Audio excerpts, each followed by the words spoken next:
নমস্কার বন্ধুরা, সবাইকে স্বাগত জানাচ্ছি। আশা করছি সবাই খুব ভালো আছেন। আজকের পর্বে আপনাদের সাথে শেয়ার করছি পটল চিংড়ি। একদম অনুষ্ঠান বাড়ির মতন পটল চিংড়ি আপনাদের সাথে শেয়ার করছি। ভিডিওটা শেষ পর্যন্ত দেখবেন। আশা করব আজকের পর্বের রেসিপি আপনাদের অনেক পছন্দ হবে। বাঙালিদের কাছে এই রান্নার স্বাদ কিন্তু একেবারেই অনবদ্য। ভীষণ সুন্দর একটা রেসিপি, পারলে এইভাবে একবার বাড়িতে ট্রাই করে দেখতে পারেন। আজকের পর্বের রেসিপি ভালো লাগলে লাইক দিয়ে শেয়ার করে রাখবেন, আর রেসিপি ভালো লাগলে সাবস্ক্রাইব করে অল অপশনে ক্লিক করে রাখবেন। তাহলে নিত্য নতুন রেসিপিগুলো আপনারা খুব সহজে দেখতে পাবেন। আর রেসিপিতে যাওয়ার আগে বলে রাখি, অনুষ্ঠান বাড়ির মতন পারফেক্ট পটল চিংড়ি বানানোর কিছু সহজ টিপ আজকে আপনাদের সাথে শেয়ার করব। আপনারা ভিডিওটা শেষ পর্যন্ত দেখবেন। পটল চিংড়ির জন্য এখানে আমি 300 গ্রাম পটল নিয়েছি। আপনারা পটলের পরিমাণটা কম বেশি করে নিয়ে নিতে পারেন।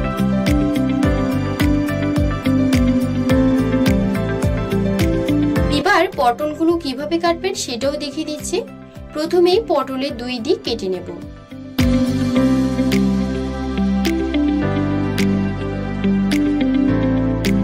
তারপর পটলের খোসাগুলোকে ছাড়িয়ে নেব। কিছুটা গ্যাপ রেখে পটলের খোসাগুলোকে ছাড়িয়ে নিচ্ছি। আপনারা পুরো খোসা ছাড়িয়ে দিয়েও কিন্তু করতে পারেন, তবে এভাবে পটল ছাড়ালে খেতে কিন্তু ভালোই লাগে।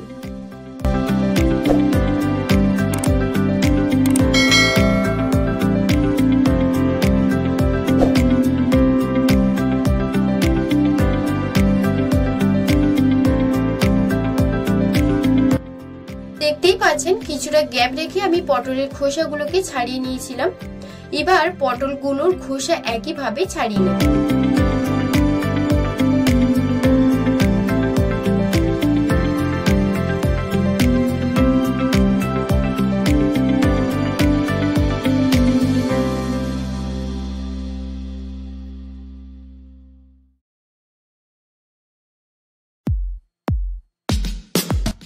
আপনারা খোসা শুদ্ধ রাখতে চাইলে পটলের 2 দিক কেটে একটা ছুরির সাহায্যে খোসাগুলোকে চেঁচে নেব।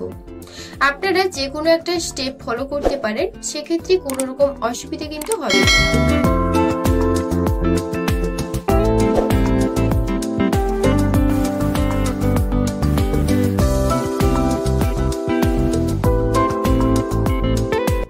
সব পটলগুলো কেটে নিয়েছি। এবার পটলগুলো 2 পিস করে কেটে একটা পাত্রে রেখে দেব।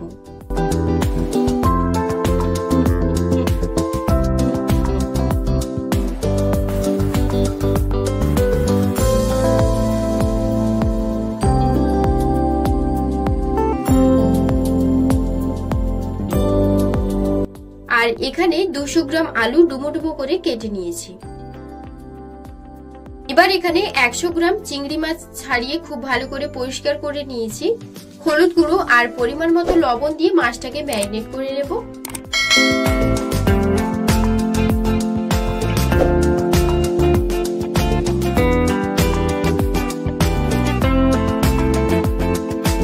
এবার কড়াইতে দিয়ে দিলাম বেশ কিছুটা পরিমাণে সরষের তেল। প্রথমে আলুগুলোকে তেলে দিয়ে আলুগুলোকে লাল লাল করে ভেজে নেব।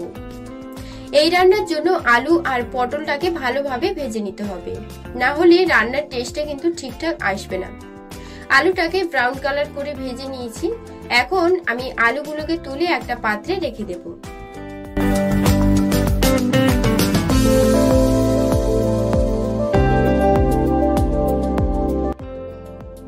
এরপর ওই তেলে কেটে রাখা পটলগুলোকে দিয়ে দেব।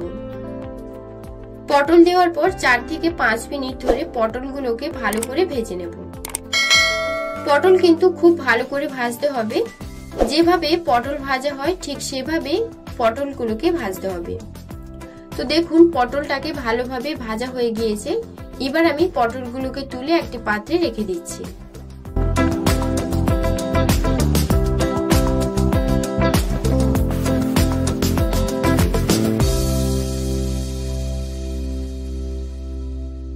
এরপর চিংড়ি মাছটাকে দিয়ে দিলাম। চিংড়ি মাছটা দিয়ে বেশি ভাজার প্রয়োজন নেই, 2 মিনিটের মতন চিংড়ি মাছটাকে ভেজে নিতে হবে। এখন মাছটা ভাজা হয়ে গেলে তুলে একটা প্লেটে রেখে দিচ্ছি। এরপর রান্নাটা করার জন্য ফোড়নে দেব তেজপাতা, গোটা গরম মশলা, 2 এলাচ আর 5 ফোড়ন। তেলে দিয়ে দেব এরপর 3টে মিডিয়াম সাইজের পেঁয়াজটাকে কেটে রেখেছিলাম দিয়ে দিলাম। পেঁয়াজটা দেওয়ার পর ভালো করে পেঁয়াজটাকে ভেজে নিতে হবে, যাতে পেঁয়াজের কাঁচা গন্ধ একেবারে চলে যায়। এই ছোট ছোট টিপসগুলো অবশ্যই কিন্তু আপনাকে খেয়াল রাখতে হবে। তো এখন পেঁয়াজটাকে ভালো করে ভেজে নিয়েছিলাম, এখন দিয়ে দিচ্ছি আদা রসুনের বাটা। ভালো করে এখন আদা রসুনটাকে ভেজে নেব। আমি এখানে সমস্ত মশলার পরিমাণগুলো ডেসক্রিপশনে দিয়ে দেবো, আপনারা ওখান থেকে চেক করে নিতে পারেন। এখন সমস্ত মশলাগুলো পরপর করে দিয়ে দেব। তার জন্য প্রথমেই দেব লঙ্কার গুঁড়ো, এরপর দিয়ে দিচ্ছি ধনের গুঁড়ো, তারপর দিয়ে দেবো জিরের গুঁড়ো, আর দিচ্ছি হলুদ গুঁড়ো, আর স্বাদ মতো লবণ দিয়ে মশলাটাকে ভালোভাবে কষাতে হবে। এখানে একটা ছোট্ট টিপস, মশলা কষানোর সময় এখানে জল একদমই ব্যবহার করা যাবে না। ফ্লেমটাকে একেবারেই লোতে রেখে 3 থেকে 4 মিনিট ভালোভাবে মশলাটাকে কষিয়ে নিতে হবে।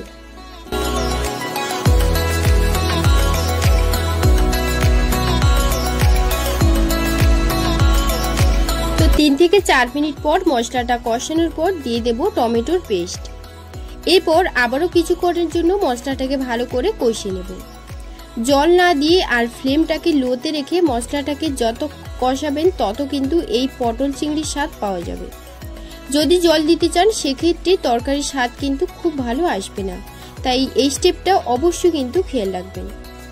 এখন দেখুন মশলা থেকে তেল ছাড়তে শুরু করেছে, ঠিক ওই সময় দিয়ে দেব পোস্ত আর কাঁচা লঙ্কা বাটা। একসাথে বেটে রেখেছিলাম, দিয়ে দেব 1 চামচের মতো। এরপর মশলাটা ভালো করে কষিয়ে নেব। এখানে মশলাটাকে প্রায় 10 থেকে 12 মিনিটের মতন কষিয়ে নিয়েছিলাম। এবার কিছুক্ষণ নাড়াচাড়া করে নেব।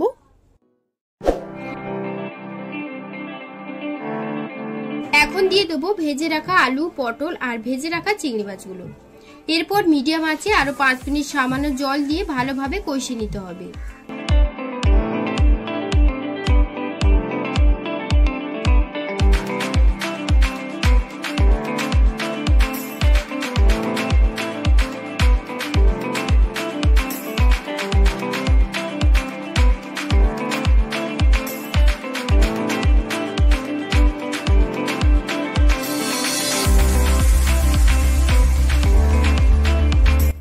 দু মিনিট পর ঢাকনাটা খুলে নিচ্ছি। এরপর কিছুক্ষণ নাড়াচাড়া করার পর দিয়ে দেব জল। আমি এখানে আমার পরিমাণ অনুযায়ী জলটা দিলাম, আপনারা যে যেমন ঝোল খেতে পছন্দ করেন সেই বুঝে এখানে জলটা দিয়ে দেবেন। তো কিছুক্ষণ পর ঝোলটা কিন্তু ভালোভাবে ফুটতে শুরু করেছে, এখন ঢাকনাটা দিয়ে দিচ্ছি।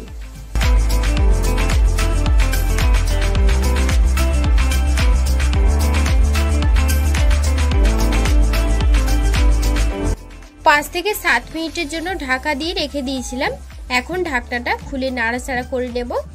ঝোলটা কিন্তু বেশ অনেকটাই গাঢ় হয়েছে। এখন গরম মশলা আর 1 চামচের মতন ঘি দিয়ে আর কাঁচা লঙ্কা দিয়ে দিচ্ছি ওপর দিয়ে। এরপর নাড়াচাড়া করে নেব। রান্নাটা প্রায় হয়ে এসেছে আর আলুগুলো কিন্তু বেশ ভালোভাবে সেদ্ধ হয়েছে। এখন নাড়াচাড়া করে গ্যাসটা অফ করে দেব। তো 2 মিনিটের জন্য এখন আমি ঢাকনাটা দিয়ে দেব। এই রান্নার পুরো প্রসেসটাই যদি ভালোভাবে সমস্ত কিছু কষিয়ে নেওয়া হয় তাহলে দেখবেন এই রান্নার টেস্ট সম্পূর্ণ বিয়েবাড়ি স্টাইলেরই মতনই হবে। এই স্টেপগুলো কিন্তু অবশ্যই আপনারা খেয়াল রাখবেন। ঢাকনাটা এবার আমি খুলে নিয়েছি। এখন একটা পাত্রে নিয়ে নেব। আর এখানে একটা ছোট্ট টিপস, এই রান্নার আরো টেস্ট বাড়ানোর জন্য নারকেল কোড়া বেটে কিন্তু দিতে পারেন, এতে করে এই রান্নার টেস্ট আরো বেড়ে যায়। এইরকম রান্না দেখতে চাইলে নিচে কমেন্ট বক্সে কমেন্ট করে জানাতে পারেন, তাহলে আপনাদের পছন্দের রেসিপিগুলো আপনাদের সাথে খুব তাড়াতাড়ি নিয়ে আসবো। পটল চিংড়ি এইভাবে না বানিয়ে খেলে একবার এইভাবে বানিয়ে দেখবেন, আশা করব খুব ভালো লাগবে। একদম অনুষ্ঠান বাড়ির মতন স্বাদ পাবেন। আশা করব আজকের পর্বের রেসিপি আপনাদের অনেক ভালো লেগেছে। যদি আজকের রেসিপি ভালো লেগে থাকে তাহলে লাইক ও শেয়ার করে রাখবেন। আর এরকম ভিডিওগুলো সবার আগে দেখার জন্য যারা আমার চ্যানেলটিকে এখনো সাবস্ক্রাইব করেননি এখনই সাবস্ক্রাইব করে ফেলুন আমার পরবর্তী ভিডিওগুলো সবার আগে পাওয়ার জন্য। আর যারা আমার চ্যানেলটিকে সাবস্ক্রাইব করেছেন তাদেরকে অসংখ্য ধন্যবাদ জানিয়ে আজকের রেসিপি এই পর্যন্ত। আবার আসবো আপনাদের পছন্দের কোনো রেসিপি নিয়ে। ততক্ষণ আপনারা ভালো থাকবেন, সুস্থ থাকবেন। ধন্যবাদ।